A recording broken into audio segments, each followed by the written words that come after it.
What's up, everybody? My name is Donny Osmand, and it's time for another edition of The Mail. That's right, it's time for another edition of The Mail. This edition of The Mail, of course, is brought to you by Donny Osmand. No, I'm kidding. It's brought to you by Greg the Egg, BlackmoreRules on YouTube. He said he was sending me a CD, and as usual, Greg's packages come in large boxes, and they're never just a CD. However, I shot the video for this and went to edit it and realized my SD card had cracked, and I lost 2 videos that I had recorded on it. So got me a new SD card and re-recording the video. Unfortunately, the element of surprise is no longer there, so I'm just going to show you what was in this box. I need this. First of all, a hockey team that I loathe is the Penguins, but there was this very cool Penguins Malkin thing. I don't know what you call it. There's a little helmet. There's a little, you know, Malkin dude here on top of the hockey puck, and it closes up, it opens up. And my wife is the Penguins fan. I am a Flyers fan and a Kings fan, and Greg is not a Penguins fan that I'm aware of either. He does agree with me on the Flyers. But in any case, so I'll be going to my wife's desk at work because it's not staying in my room. Can't stand the Penguins, loathe the Penguins, go Flyers. Then there was a pile of stuff. First I'm going to show you some of the CDs that were in here. Let's get that pile right here. There's Black Sabbath's Greatest Hits. It's 1970, 1978, the Ozzy years, pre-Dio. And yeah, cool CD and a little, what do you call it, slipcase, Rhino Records. Basically a best of. It's not bad, but with any best of your favorite band, there's always going to be songs that are missing on there because it's going to be the hits rather than, you know, the deeper cuts that a lot of fans like, but regardless. Now this one's kind of cool. This is Triumph's Greatest Hits, and this is a 2-disc set. Disc CD1 is actually music, a CD, and it's, you know, standard best of Triumph, which is great because I love Triumph. But the DVD is actually on here as well, and I haven't had a chance yet to watch this DVD, but I'm assuming that it's, I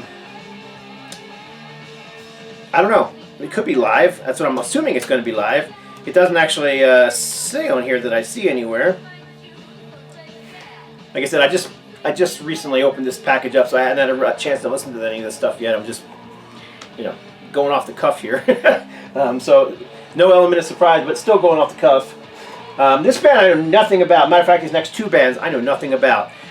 This is Blackstone Gang, and I'm assuming from the look it's going to be kind of a modern southern rock thing going on. They kind of look a little bit like Blackfoot there. You know, I don't know, I'm guessing, but it's kind of the look I get, that kind of, you know, modern southern rock vibe.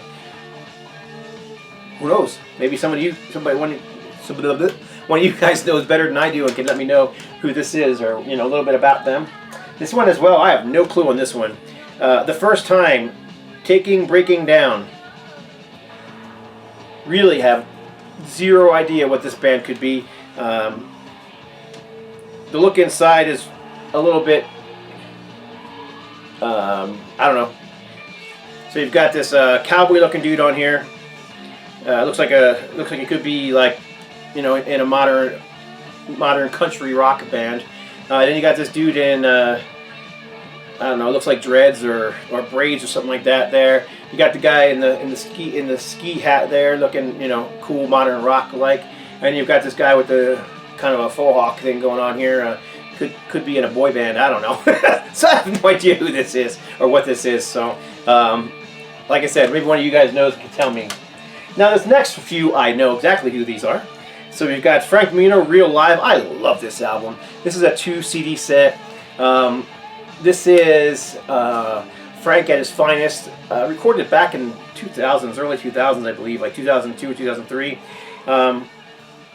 And it's just fantastic. I mean, first of all, I'm a huge fan of Frank Mino's guitar playing. Anyhow, he's definitely a Hendrix prodigy, but he's got his own sound, his own style. It's just it's heavy in its own way. It's not heavy metal, but it's heavy in its own way. It's just his style, his tone, there's just something very heavy about it. So I've always enjoyed his stuff. And this is an album I listen to a lot. I've got it on, of all places, my iPod, which I take onto airplanes and whatnot when I'm going on, you know, on long trips. And I listen to this one a lot on my iPad. It's just very, I don't know, I find it very relaxing. So very good guitar rock, you know, heavy guitar rock. Frank Reno, Mahogany Rush. These next two, I know who it is, but I've never ever heard them. So this is Kim Mitchell, Kimosabe. I have all Kim Mitchell's early stuff, and I have all the Max Webster stuff. This album from 1999, I've never heard it, so I'm very curious to hear that. And then this one here actually confused me. If I was able to see the video that I recorded, I wasn't sure who this was. The cover looks a little odd. It's got Itch written on it, like scratched into it, in the middle of Kim Mitchell, which made it a little hard to read at first. And then the pink color and the whole thing, it just kind of threw me off a little bit, so I had a hard time figuring out who it was at first. But yeah, this is Kim Mitchell. This is the Itch album, I believe it's called the Itch album, I don't know. I can only assume it is, and this is from 1994. And yeah, I haven't heard this one either, so looking forward to checking that out. I like Kim Mitchell. Again, another great guitarist, straightforward guitar rock. You know, he's never been really a metal fan. A lot of metal fans seem to like him and support him, probably because of his work with Max Webster. But again, just straightforward rock and roll. You know, he's never gone into any kind of weird sounds or trends or anything like that. He's kind of just stuck to the rock and roll thing, so nothing wrong with that. And then, of course, Girl School, 21st anniversary, Not for the Innocent. A Girl School album I did not have. Look forward to listening to, you know, soon. I'm actually listening to Girl School now. Have it on very lightly in the background if you can hear it or not. But and then finally, the one, the only, the immortal Donny Osmand on CD. So we've got Donny Osmand. This is his self-titled album. What year is this from? I should know that, being the ultimate Donny Osmand fan, right? 1989. So there you go. Donny Osmand. Sporting my No Life Till the Osmand shirt. I have no idea how I became the Osmand joke, where people just send me strange Donny and Marie Osmand stuff in the mail, but this is including this one. This is actually a shirt that was made by Headbanging Zulu UK sent me this shirt. But Greg's been sending me Donny and Marie stuff forever. I probably have 30 Donny and Marie albums. No, maybe not as many. I gave some away to a few people as DCLT. Few people who wanted them. So some people who actually like Donny and Marie. Not against them, but obviously being into hard rock and heavy metal and thrash metal and death metal, those kind of things, Donny and Marie aren't really my thing, but whatever. So we have some records here too. I'm just going, before I show the records, let me show this. This is cool. This is a Kiss Gene Simmons figure. It's made to look like the what do you call those things? Legos, right? No, Legos? Yeah, Legos. And funny thing is, my son had all these back in the 90s. I just believe this came back out in the 90s when they first did the reunion.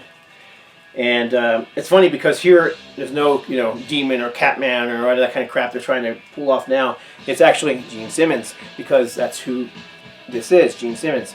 And my son had this one. He had all the Kiss ones. He had Ozzy Osbourne, Bark at the Moon, so it was, you know, well, the werewolf looking thing. And he had Alice Cooper, and he had what was the other one he had? Oh, he had Iron Maiden, and it had Eddie all wrapped up in the, you know, the mummy outfit. So he has all those. I don't have them. I do have the Alice Cooper one, and I'm going to grab it real quick. Here's the Alice Cooper one, and I've had this one for years, probably the 90s. Back when I bought my son all his, I had gotten this one, and it's been on my shelf ever since. And you can kind of see on the back, actually, I don't know how well you'll be able to see it, but you can see the Iron Maiden and the Ozzy one, and then I can't tell what the other one is. Hard to tell in the picture, but there it is. I don't know, we'll see if I get a lot of glare in there, but I'm a little further back from the camera than I usually am. Alright, so now we have some vinyl, and then we'll get into some t-shirt action.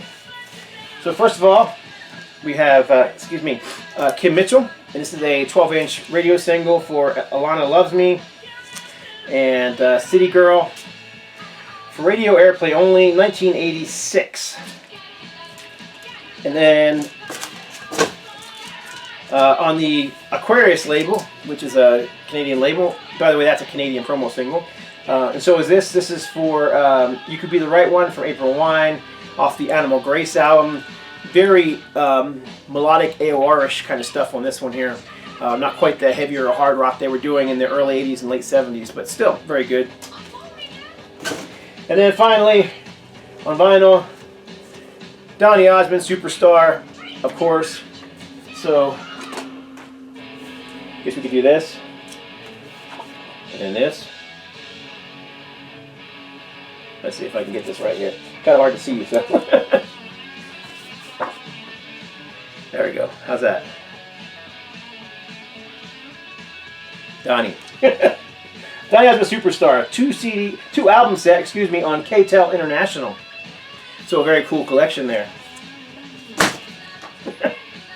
All right, T-shirt action, and one more thing is this is also a looks very old King's pennant back when the King colors were purple and gold. Very cool. I'm actually thinking about, I have in my garage I have some stuff hung up that's kind of like this, and I'm thinking about putting this one in there. I just don't want it to fall apart because it looks pretty old and very cool. I like that. And then this was awesome. I had no idea when it was turned inside out when I opened it up. I opened it up to this first. It's a hockey sweater, hockey jersey, and this is obviously an Olympic sweater for the Slovenia team. But who's it for? Number 11, Kopitar. Andre Kopitar from the Kings, one of their finest players. Great player, actually. He's one of the finest players in the NHL, in my opinion. Helped take the team to 2 cups, and yeah, very cool sweater. Actually, when I opened this box the first time yesterday, I took this sweater out and I wore it to my son's hockey practice, my grandson's hockey practice yesterday, so last night. Very cool. Alright, then there's a pile of t-shirts. A lot of them were turned inside out, and they were kind of in an order that he wanted me to open them up in, but like I said, I ruined it. So we got Less is More. Would have been cool if it said Less is M-O-O-R-E, as in Gary Moore, who always played as Les Paul. Regardless, Les Paul shirt, Less is More. This shirt is just friggin' awesome. This is the Kiss Army shirt. Official member since 1975. And there's nothing on the back, but still, very cool shirt. And I don't know that I've been a Kiss fan since 75. I think I became a Kiss. I started really getting into music around 75, 76. So I might be a fan since 76. Might have been, I'm pretty sure it might have been the Destroyer album that I heard first. I literally was a kid in grade school at the time. But yeah, I became a huge Kiss fan, and I'm pretty sure it was Destroyer. I got into that one, and Toys in the Attic, and Double Live. It could have been Double Live Gonzo. It must have been Free for All. I don't know. And yeah, I got into a bunch of those albums all at one time, thanks to a neighbor friend of mine. So, and then finally, this is just a really cool shirt too. But very first Rush album, I just think that's a very cool shirt. So, Rush. So I think that's it. That's a lot. And I apologize, Greg, for my card breaking and ruining the original video and just having to show it here. But hey, I wore the Osmand shirts in your honor because I know you're such a big Osmand fan too. So that's it. Appreciate you all watching. Check out Greg's channel. The guy has got a great sense of humor, and he shows a lot of cool stuff, and he does a lot of like clips of music. And yeah, check him out. I'll put a link above, below, wherever, so you can find him. And that's it. God bless. Stay strong.